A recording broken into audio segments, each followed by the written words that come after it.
Hello friends, and welcome back to another video. My name is Haley and I like to talk about books. So in today's video we are doing my goals for 2024. I have 3 categories, the biggest one being the book category, and then I have like personal and fitness. So category number 1 is bookish. First things first, I want to keep up with a book journal this year. I have started many a journal in the past and never finished it, but it is so much fun. I've noticed that it helps like my anxiety and stress and things to just sit down and kind of, you know, put my thoughts down and kind of be a little, it's like a little creative outlet, and I really enjoy it so much. So I'm hoping to keep up with it. I will keep up with it. I'm going to speak it into existence now. I will keep up with it.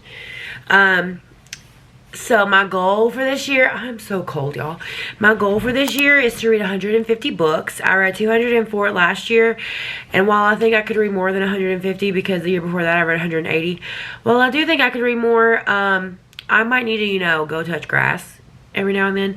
So we're going to do 150. As for right now, I'll probably read more than that because I'm very much a homebody. I work from home, and so yeah.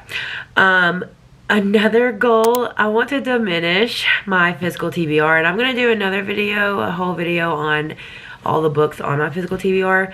It's pretty bad. We're around the 150 mark, I think. And so I really want to diminish it. I'm not putting myself on a book buying ban because that never works for me. But I think I am going to like put stipulations on the books that I buy. Like series that I'm reading, if I don't have the next one, I can buy those. If it's on my list of 24 books to read in 2024, I can buy those. As far as that, I need to take off some books before I buy more. I'm thinking like maybe every 5 to 10 books, maybe 10 because I read so fast. Like today is the 8th and I've already read 5 books this month. So since I read so fast, I think I'm going to do like every 10 books I can buy a book. That way it'll keep me from having like an overload of books on my TBR, because I am starting to get kind of overwhelmed, I guess you would say, because I have so many books, and it's to the point where when I finish a book, I don't know what I want to read next because I want to read everything.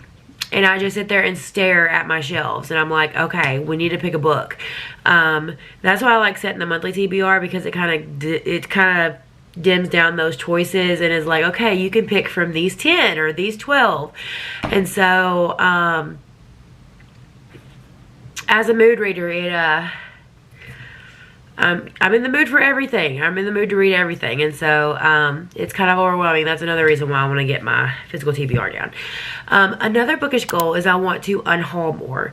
My house is not that big, and I can tend to be a hoarder, and so I want, if I am not emotionally connected to it, if it was not one of my favorite books that I've read, if I know I'm not going to read it again, then I need to unhaul it, whether that be on Pango or whether it be donating it to you know, Goodwill or something, or giving it to my sister to read, or giving it to my mom to read. I need to unhaul it instead of just keeping it, because I have been keeping every book I've ever read, and I'm running out of places to put things. I'm about to have to order another shelf, and it kind of scares me because I have no idea where I'm going to put it. I have 2 spots that I could put a shelf, and after those 2 spots are filled up, I don't know what I'm going to do. Next, I want to be more thoughtful with my ratings, because I tend to just give out 5 stars just willy-nilly here and there. You get a 5-star and you get a 5-star, and I just, because my journal, okay, so better explain this. Let's see if I can find it. Alright, to better explain it, I added in my journal a 5-star reads page, and of course I reread Divine Rivals this month, so that is a 5-star read. So I want to be more thoughtful with my ratings, because this is the only page I have for 5 stars, and so if if I'm not just thinking about it like days later, like I know I'm not going to think about it if I was slow getting into it. Because usually I'll be like, okay, that was like a 4-star read. But then I'll be like, okay, the ending was phenomenal. I bump it up a star. And I really need to stop doing that. So this year I plan on being more thoughtful and thought out with my ratings instead of just handing 5 stars out here and there. So yeah. Next up is we're not going to skip a book because of its size. So usually if there was a big book I was wanting to read, I would not read it because I want to get to my Goodreads goal. I want to get to that number. I want to keep reading more and more. And so I would put off the bigger books. That way I could kind of get ahead on my Goodreads goal. We're not doing that this year. If I want to read it, we're going to read it. It doesn't matter. I saw this idea and I might change it, but setting your Goodreads goal to 1 book. That way you read 1 book and then the rest of the year you're just kind of counting to see how many you read. And I like that idea because there's no like pressure of like, oh, you're 2 books behind, you know. So I've thought about that, but I don't know if I'm going to do it or not. But we are not going to be skipping those big books, those chunker of a books, just because it's going to take us longer to read. If we want to read it then, we're going to read it then.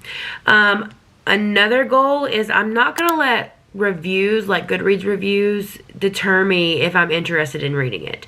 So if I see a book that I'm really interested in, this is my downfall. I will be in the bookstore and I will see a book that interests me. I'll read the back of it and I'm like, that sounds so good. And then I'll be like, let me check Goodreads and see what it's rated first. And if it's not rated at least a 4-star, I don't get it. And so I need to stop doing that, because if I'm interested in it, it doesn't matter how other people thought. Like, if I think it's something that I'm going to like, then I should read it. So that's something that I want to do this year, is not let, just because it's not 4.5 stars on Goodreads doesn't mean it's not a good book, or that it's not a book for me. So I really need to stop letting things like that keep me from getting books that I'm really interested in. And then our last bookish goal, well, no, I said that first, was to keep up with my journal. And I am obsessed with it. I just wanted to show y'all real quick. I updated some things. I got some new stickers in, and so I am not an artist by any means. And so I printed off these bookshelves. As you can see, I've already started filling in the books for January. But I printed them off. I have 4 pages of shelves, and I'm not going to need all 4 pages because there's 100 books on each shelf. But I'm not an artist, and so drawing in the little plants and things on your shelf to like the decorative things looked awful, so this way it doesn't. Yeah. Alright, so we are going to move on to personal goals. I don't really have that many personal goals. My first one is to read my Bible daily. I've kind of gotten off track with that, and so I really want to take time out during the day and read my Bible and kind of study God's Word. And so yeah. And then the last personal goal, like I told you, I don't have many personal goals, is to declutter. I'm kind of a hoarder, and I hold on to things because I'm like, what if I need it later? Or like with the whole unhauling books, well, what if I decide, you know, what if my taste changes and I want to read it later? Honey, get rid of it. Get rid of it. You don't need it. If you really do need it, you can buy another one, okay? As long as it's not expensive. You can buy another one. So just get rid of it. So those are my 2 personal goals. And then my very few fitness goals.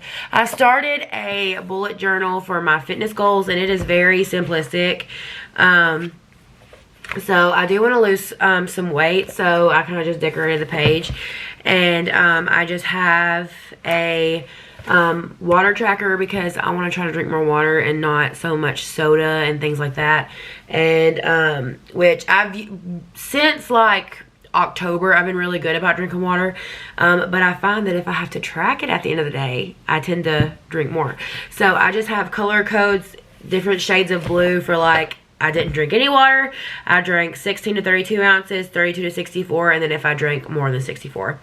And then I want to track how many days I work out this year. So it says, but did you even work out? And then every day I work out, I just color in a square. So for the month of January, our color is blue. The month of February will probably be pink because of Valentine's Day. And then I just have, you know, my goals page. And then tracking like my weight loss for every time I weigh in, and that's just all I'm tracking. But my goals are, I want to lose 50 pounds this year. I want to follow a workout plan. I have the Alive by Whitney Simmons on YouTube. I love her to death, and I have her Alive app, and she just posts all kinds of different like different workouts. And because I have gym anxiety and the gym kind of intimidates me, I like that I can go in there and like I've done the Alive 1.0. I started it over today because I liked it so much. And so when you go in, like when you go into the gym, like knowing how to use those machines and what to do intimidates me. And now there's no thought about it. I just click start and she tells me what to do. There's a little video and showing you how to do it. And I really, really like that. And then I want to meet my water goals. And that's basically it. And I also want to get in more protein, because protein keeps you fuller during the day and it helps you build muscle, and muscle burns fat. So all the sciencey things. But yeah, those are my goals for the year of 2024. I'm really excited to see how this year goes and kind of all of the progress and things that happen throughout the year. And also a goal for this year is to hit 1,000 subscribers on YouTube. I don't know if that's going to happen, but I didn't really start YouTube as a way to like become like this big YouTuber like all of these YouTubers you see. I do it because I have fun with it. It's like a hobby of mine. I really like to film videos. I like to edit them and I like to upload them. It's fun doing reading challenges and kind of having a little community that you can chit chat with about books, because the people in my family have different book tastes than me, and they don't really read the same books that I do. Like my sister is younger than me, so she can't read the adult books that I read. There's a 12-year difference between me and my sister, so she's 6. Telling my age, she's 16. So some of the books that I read, she can't, and so we can't discuss it. And then like spicy books and things like that, my family my mom's really not interested in. So I can't really talk about books with anyone around me, and my husband doesn't read at all. So I like that YouTube gives you a little community where you can just like talk books and communicate and just, you know, bounce book recommendations off of each other and get book recommendations. And it's just, I don't know, that's why I started my BookTube channel, because not only do I like watching BookTube, but I love to talk about books. So alright, I'm starting to get chatty. We're going to end this video here. If you made it this far, comment down below. Tell me what some of your goals for 2024 is, or if you have any book recommendations. I love getting book recommendations. Just drop those down below. If I haven't read it yet, I'd love to add it to my TBR list. But if you have not already, like, subscribe, become a part of my bookish family. It would make my day. Thank you so much for watching, and I will see you in my next one.